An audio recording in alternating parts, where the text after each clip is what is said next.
ನಮಸ್ಕಾರ ಸ್ನೇಹಿತರೆ, Karnataka civil constable ಅಭ್ಯರ್ಥಿಗಳಿಗೆ ಒಂದು ಪ್ರಮುಖ ಅಪ್ಡೇಟ್ ಬಂದಿದೆ. ಪರೀಕ್ಷೆಯ ದಿನಾಂಕ ಈಗಾಗಲೇ ನಿಗದಿಯಾಗಿದ್ದು, ಅಭ್ಯರ್ಥಿಗಳಿಗೆ ಪರೀಕ್ಷಾ ಕೇಂದ್ರದ ಮಾಹಿತಿ SMS ಮೂಲಕ ಕಳಿಸಲಾಗುತ್ತಿದೆ. ಈ ಅಪ್ಡೇಟ್ಗೆ ಸಂಬಂಧಿಸಿದ ಸಂಪೂರ್ಣ ಮಾಹಿತಿಯನ್ನು ಈ ವಿಡಿಯೋದಲ್ಲಿ ತಿಳಿಸುತ್ತೇನೆ. ನೀವು ಏನಾದರೂ ಮೊದಲ ಬಾರಿಗೆ ನಮ್ಮ ಚಾನಲ್ ನೋಡುತ್ತಿದ್ದರೆ ದಯವಿಟ್ಟು ಚಾನಲ್ ಅನ್ನು ಸಬ್ಸ್ಕ್ರೈಬ್ ಮಾಡಿ ಮತ್ತು ಪಕ್ಕದಲ್ಲಿರುವ ಬೆಲ್ ಐಕಾನ್ ಒತ್ತಿ. ಆಗಸ್ಟ್ 2ರಂದು ನಡೆಯಲಿರುವ ಕರ್ನಾಟಕ ಸಿವಿಲ್ ಕಾನ್ಸ್ಟೇಬಲ್ ಪರೀಕ್ಷೆಗೆ ಸಂಬಂಧಿಸಿದಂತೆ ಅಭ್ಯರ್ಥಿಗಳಿಗೆ ಪರೀಕ್ಷಾ ಕೇಂದ್ರದ ಮಾಹಿತಿ ಹಂತ ಹಂತವಾಗಿ ಕಳಿಸಲಾಗುತ್ತದೆ. ಅಧಿಕೃತ SMS-ನಲ್ಲಿ ಅಭ್ಯರ್ಥಿಯ ಪರೀಕ್ಷಾ ಕೇಂದ್ರ ಯಾವ ಜಿಲ್ಲೆಯಲ್ಲಿ ಇದೆ ಎಂಬ ಮಾಹಿತಿ ನೀಡಲಾಗುತ್ತಿದೆ.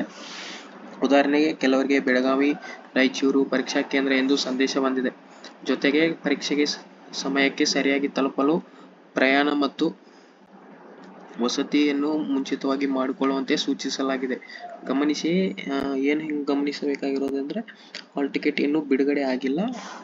ಹಾಲ್ ಟಿಕೆಟ್ ಬಿಡುಗಡೆ ಆದ ನಂತರ ಅದರಲ್ಲಿ ಪರೀಕ್ಷೆಯ ಸ್ಥಳ ಮತ್ತು ಸಮಯ ಸಂಪೂರ್ಣ ವಿವರಗಳು ಇರುತ್ತವೆ.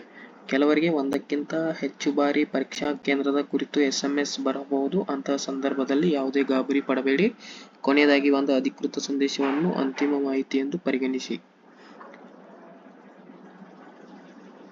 ನಿಮ್ಮ ಪರೀಕ್ಷಾ ಕೇಂದ್ರದ SMS ಬಂದಿದ್ದರೆ ಕಾಮೆಂಟ್ನಲ್ಲಿ ನಿಮ್ಮ ಜಿಲ್ಲೆಯ ಹೆಸರು ತಿಳಿಸಿ. ಇದರಿಂದ ಇತರ ಅಭ್ಯರ್ಥಿಗಳಿಗೂ ಮಾಹಿತಿ ದೊರೆಯುತ್ತದೆ. ಹಾಲ್ ಟಿಕೆಟ್ ಬಿಡುಗಡೆಯಾದ ತಕ್ಷಣ ಅಪ್ಡೇಟ್ ಹಾಗೂ ಕರ್ನಾಟಕದ ಪೊಲೀಸ್ ನೇಮಕಾತಿ ಎಲ್ಲ ಹೊಸ ಮಾಹಿತಿಯನ್ನು ನಮ್ಮ ಚಾನಲ್ನಲ್ಲಿ ನೀಡುತ್ತೇವೆ.